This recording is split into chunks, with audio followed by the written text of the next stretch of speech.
Welcome to CSL TV, and I just hope you guys are having a beautiful, blessed day. Now, if you're new to the channel, this is just a review, a reaction, as well as an informational channel. Hopefully the informational part help you in someone out, and we pretty much just watching what goes on in the world and talk about them. And as you guys probably heard or know, but a family said a relative body was found in the closet of a Florida nursing home. Now, from what I gathered first, they called the family, told them that he was missing and stuff like that. Then they just started ghosting the family, going silent. So my thing is, once they discovered the body, because he was hiding in the closet or something crazy like that, why didn't they tell the family? It wasn't until the family had to do so much nonsense, so much bullcrap, just to find out what happened to him, And that's sad that, he couldn't get the proper care, whether if he signed something saying he didn't want it, but if he did sign something like that, saying he didn't want that care, why wasn't the family notified of his condition that he was declining?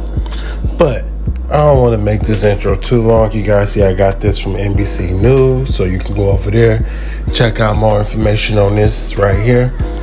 And as always, I hope you guys are having a beautiful, blessed day, and let's get it. Jason Willick had big dreams of playing football at his high school, but not anymore. Not after what his coach allegedly did to him. Jason's family says the coach, Nicholas Nugent, slammed Jason's head into a wall, leaving him bloody and unconscious. It all happened in a stairwell at this high school in New York City after Jason was struggling to stay awake during a video review session. His mom said Jason had recently recovered from a severe case of COVID, making it hard for him to keep his eyes open. But instead of showing compassion, Nugent allegedly flew into a rage, kicked Jason out of the room, and followed him into the hallway. That's where, according to a criminal complaint, Nugent repeatedly slammed Jason's head into the wall and pushed him into a metal pole. The injuries were so severe that Jason even passed out from the pain and needed to get 6 staples in his head. Critics say incidents like this highlight how severely underfunded schools are in America, where budget cuts leave staff overwhelmed and student safety compromised. More than half of all schools in the U.S. are underfunded, according to the American Federation of Teachers. The coach was arrested and charged with multiple counts of felony assault and endangering the welfare of a child. He's now out on supervised release. And now Jason's family is suing the school and the city for $2.5 million because they were betrayed by a system that was supposed to protect their child. My condolences goes out to that family, because why would a coach, a teacher, somebody who's not even the father would do something like that because he was falling asleep in class? Now, the proper thing to do is to send him out, send him to detention or whatever you need to do to get him out your classroom for being very interruptive, because it seemed like you took this more personal, as if this was your son and you did something that was very fucking stupid, which I wouldn't even do that to my own son. You know what I'm saying? And then, COVID was a very tough time for a lot of people, because a lot of stuff really got killed during the COVID times. And I'm not just talking about lives, I'm talking about businesses that was holding on, and people who was barely holding on to their bills and stuff like that. So that is what I'm talking about when I say that. And then when COVID was introduced, we were like the targets. It didn't matter if you were single. It didn't matter if you were straight, gay. They was just trying to say black people was the one that was, having the COVID shit. However this whole thing played out. But as we all know, we gotta live with it. It's here. Anybody can get it, whether you're vaccinated or not. And in his condition that he had COVID, and this is why he was falling asleep in class. Now, whether he knew it, the school knew it, anything like that, my thing is, in this time of age, knowing how the world is and how the world is shaping and how things is going, we need to be more together than we ever been, together.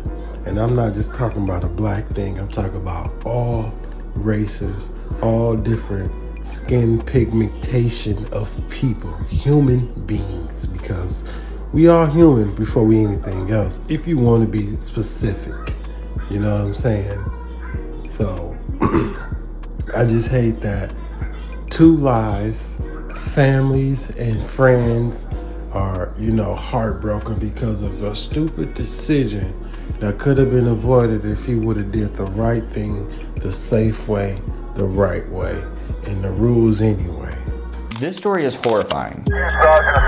This is Joseph DeLuca Jr., a 59-year-old man who spent his entire life living in his mother's house. For years, this home on Long Island was a place of comfort for the DeLuca family, but after his mother passed away a few days ago, Joseph began to believe that his world was falling apart. He became convinced that he was being cut out of his mother's will and that he would be left without a place to live. 3 days after the funeral, he did the unthinkable. Authorities say Joseph somehow illegally got a hold of a shotgun and opened a fire. He decided that day to get a loaded Mossberg shotgun, 12 gauge, approached them in the rear area of the house, and from the kitchen fired 12 shots, striking all 4 of them multiple times. Among the dead were his 2 sisters, his brother, his niece, and Joseph himself. Police say Joseph's perception that he was being displaced may have pushed him to commit these horrific acts. What's even more tragic is that he wasn't actually cut out of the will, but he would have to move out of the house. Critics say this tragedy highlights the urgent need to drastically reform mental health care in our country. A stunning 56% of adults who need mental health care receive no treatment. As long as our healthcare system prioritizes profits over people, these tragic incidents will continue to happen. If you or someone you know is struggling, know that help is available. Call or text 988. Man, my condolences goes out to the entire family because mental health is something that our country,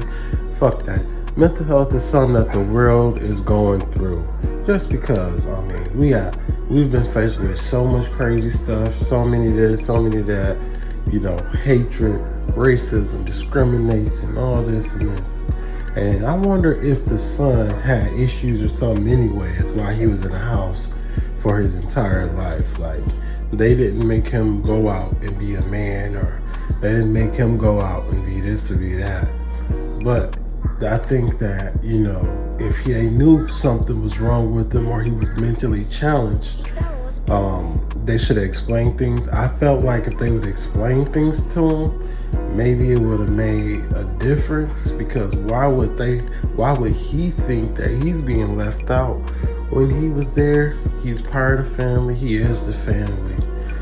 I just hate when you see a family that's been together for so long get ripped apart.